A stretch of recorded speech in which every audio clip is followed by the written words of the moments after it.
हे श्रोतागण, आप प्रगतिशील जीवन जीते रहें। मेरे सद्गुरु आपको सदा स्वस्थ, प्रसन्न और खुशहाल रखे। यही मेरी सदैव उनसे कामना रहती है। मैं आपसे एक निवेदन करना चाहता हूँ कि भगवान साईनाथ के प्रति मेरा स्नेह स्नेह धीरे धीरे प्रेम बढ़ता ही गया। उसके कई कारण हैं।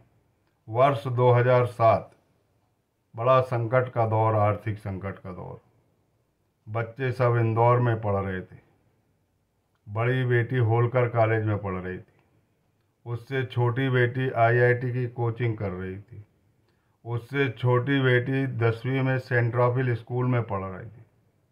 और बड़ा बेटा IIT based coaching dummy school लेकर कोचिंग कर रहा था। और मेरा वेतन सिर्फ 12,000 रुपये था। मैं आपसे एक ऐसे अनुभव की बात कर रहा हूँ कि इस संकट के दौर में साईनाथ महाराज ने मुझे बहुत साथ दिया है, अंदरूनी शक्ति दी है उनने। मैं बाबा की चारों आरती करता था। मेरे घर में अखंड दीपक जलता था। छिंदवाड़ा से जब इंदौर की ओर हम जा रहे थे तो अखंड दीपक कैसे ले जाएं, ये प्रश्न बन गया था और मैं उसके लिए बहुत चिंतित था। मेरे पास कुल 8,000 रुपये थे और ट्रक भर के सामान इंदौर ले जाना था। और इंदौर भी इस विश्वास के साथ, इंदौर में कोई कमरा नहीं लिया था। किसी ने बताया था कि आपको वसुंधरा कॉम्प्लेक्स जो तिलक नगर में है वहाँ पर आपको मकान मिल जाएगा। मैंने तय कर लिया, मेरी लड़कियां सामान भरने लगी, हम क्या करेंगे, हमारा जीवन खराब हो जाएगा, ऐसा हो जाएगा, वैसा हो जाएगा। सब लोग तैयार हो गए जाने के लिए और मैं चिंताग्रस्त था कि पैसे तो बहुत कम है पर क्या करें। पर भरोसा रखा मैंने साईनाथ महाराज पर और ट्रक ढूंढने निकल गया गंज की तरफ। मुझे कोई ट्रक नहीं मिला। इसके बाद एक व्यक्ति ने मेरा फ़ोन नंबर ले लिया था। मैंने कहा कोई ट्रक इंदौर जाता हो तो बताओ। लोग 8,000 रुपये, 10,000 रुपये ट्रक के ही मांग रहे थे। मैं शांत होकर भगवान की प्रार्थना करने लगा, साईनाथ महाराज को पुकारने लगा। अंदर से बहुत दुखी और व्यथित था मैं कि कैसे जाएं करके। फिर फ़ोन आता है मेरे को थोड़ी देर बाद कि एक ट्रक खाली जा रहा है और वो कम पैसे में ले जा लेगा, इन लोगों से बात कर लीजिए। मैं तुरंत वहाँ पर पहुँच गया। उनने बोला भैया हम 5,000 रुपये लेंगे आपसे और आपका सामान वसुंधरा कॉम्प्लेक्स तक छोड़ देंगे। आपने मकान लिए कि नहीं लिए? मैंने कहा मकान की कोई बात नहीं, मकान देंगे साईनाथ, और अपन तो सामान भर के चलते हैं, लेकिन हमको जलता हुआ दीपक ले जाना है। और मेरे पास 4,000 रुपये, मैं 4,000 रुपये तक दे सकता हूँ, आपको चलना है तो चलिए। बहुत बड़ा ट्रक था उनका, खाली जा रहा था। उनने 4,000 रुपये में वो तैयार हो गया और हम साईं मंदिर, विवेकानंद कॉलोनी, जहाँ पर मैं बाबा की नियमित प्रार्थना करता था, वहाँ पर गया। ट्रक सामने खड़ा हुआ है भरा हुआ, और एक लालटेन लेके गया मैं। और वहाँ मेरे द्वारा अखंड दीप की स्थापना हुई और घर से भी अखंड दीप जो है वो लालटेन में स्थानांतरित कर दिया था। फिर मैंने वो ट्रक सहित उस मंदिर की चारों ओर परिक्रमा लगाई, क्योंकि मंदिर के चारों ओर रोड थी, सड़क थी। एक परिक्रमा लगाने के बाद हम इंदौर के लिए निकल गए। जब इंदौर पहुंचे तो वहां पर जो तिलक नगर है, तिलक नगर में हम वसुंधरा कॉम्प्लेक्स के नज़दीक पहुंच गए। वहां पर एक चिंतामणि गणेश का मंदिर था और चिंतामणि गणेश के मंदिर में मैंने बोला कि भगवान गणेश का नाम चिंतामणि है तो इन्हें चिंता जरूर होगी, हमें मकान चाहिए। थोड़ी देर मैंने प्रार्थना करा, एक व्यक्ति आता, भैया आप कहाँ से आए? मैंने कहा भैया हम इस भरोसे पे आए कि हमको यहाँ मकान मिल जाएगा और ये ट्रक हमारा भरा पड़ा है और हमें मकान चाहिए। तो वो है पंडित आदमी, उसने पूजन पाठ किया, बोले ठीक है मैं तुम्हें मकान दिला देता हूँ। हमें हर्ष का कोई पारावार नहीं रहा। मैंने साईनाथ का वहीं जयकारा लगा दिया और गणेश भगवान के चरणों पर मैंने अपना माथा रख दिया इसके बाद उन्होंने बोले 2,000 किराया। मैंने कहा भैया 2,000 किराया तो नहीं दे पाऊंगा, 1,500 किराया दूंगा। और 1 BHK में हमने पूरा सामान भर दिए, पढ़ने लिखने की कहीं जगह नहीं थी, कूद कूद के चलना पड़ता था इधर किधर।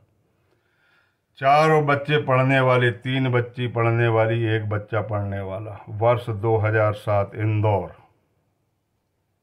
मैं भगवान की चारों आरती करता था उस समय। अभी तो नहीं कर पाता, लेकिन उस समय मेरे बच्चे चारों आरती करते थे। वो लालटेन जो अखंड दीपक की ज्योति थी, वहाँ पर अखंड दीपक फिर जलाया और लालटेन की ज्योति से उस दीपक को प्रज्वलित कर दिया और चारों टाइम की आरती करने लगा। एक दिन मैंने सोचा मन ही मन कि भगवान साईनाथ तुकाराम महाराज की आरती और ज्ञानेश्वर महाराज की आरती क्यों कराते हैं। इस क्यों के कारण ने मुझे विट्ठल तक पहुंचा दिया। फिर विट्ठल कैसे आए, पुंडलिक की कहानी पढ़ा मैंने। महाराज पुंडलिक के कारण भगवान विट्ठल जो है ईंट पर सावधान तत्परता से खड़े, कहिए क्या काम है, तुरंत समस्या का निराकरण होता है, ऐसा अनुभव मुझे हुआ।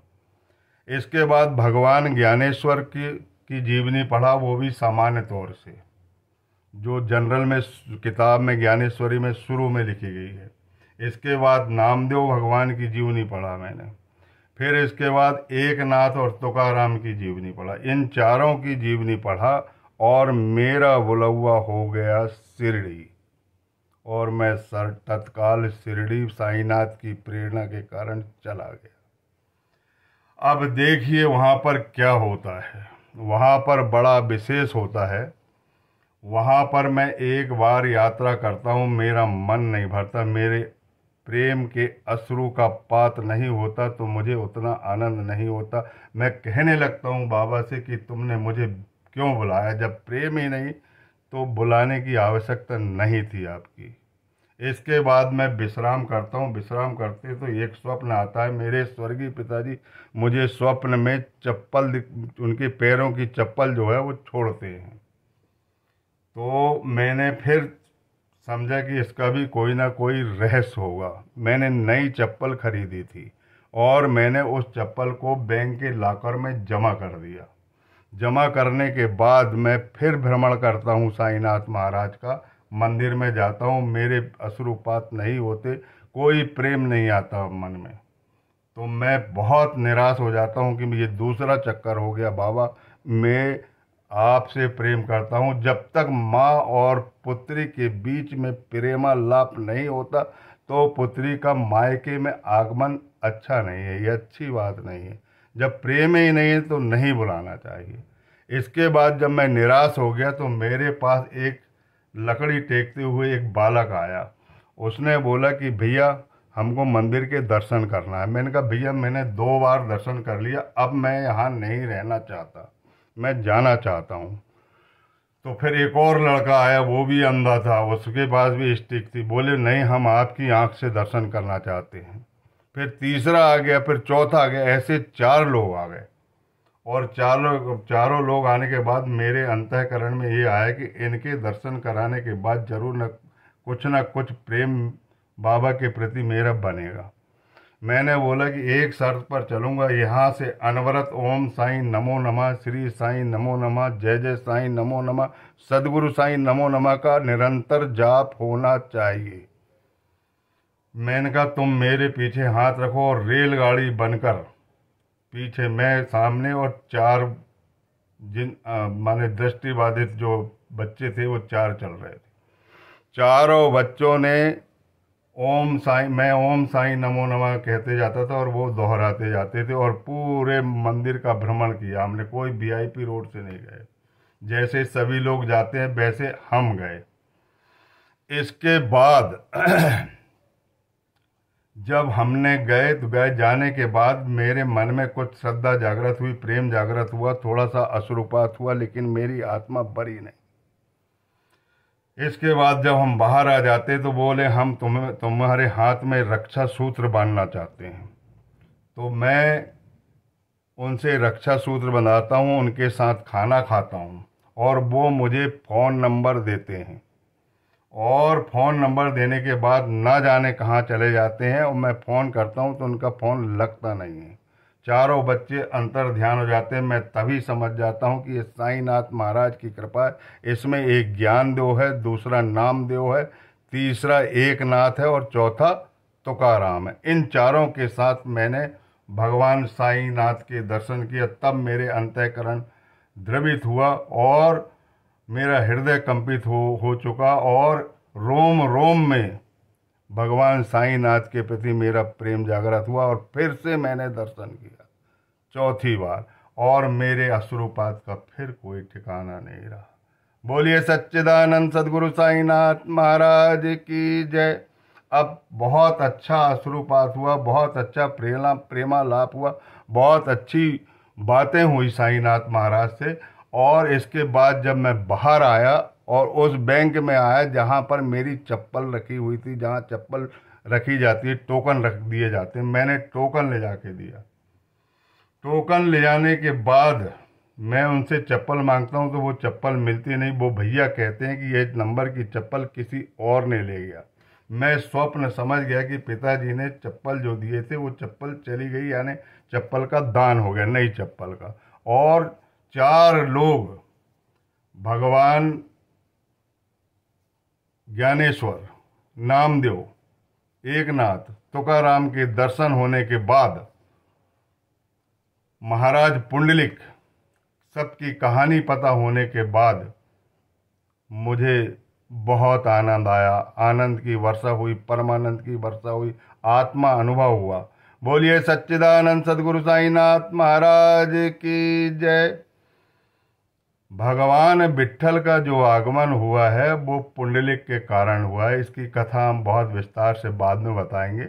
और ये ज्ञानेश्वर भगवान ने उनका वर्णन किया है और ज्ञानेश्वरी लिखा है। इसके बाद नामदेव के बाद एकनाथ, और एकनाथ के बाद तुकाराम। इनकी जीवनी का थोड़ा थोड़ा विस्तार रूप से मैं अलग अलग चारों का वीडियो बनाकर आपके चरणों में प्रेषित करूंगा। जरूर सुनिए और ध्यान पूर्वक ये कथा जो भी सुनेगा उन पर ज्ञानेश्वर, नामदेव, एकनाथ और तुकाराम और साईनाथ महाराज और महाराज पुंडलिक, जिनने भक्ति का बीजारोपण किया, भक्ति तैयार की, भक्ति का मार्ग दिखाया, इन सब की कृपा प्राप्त होगी। बोलिए सच्चिदानंद सदगुरु साईनाथ महाराज की जय।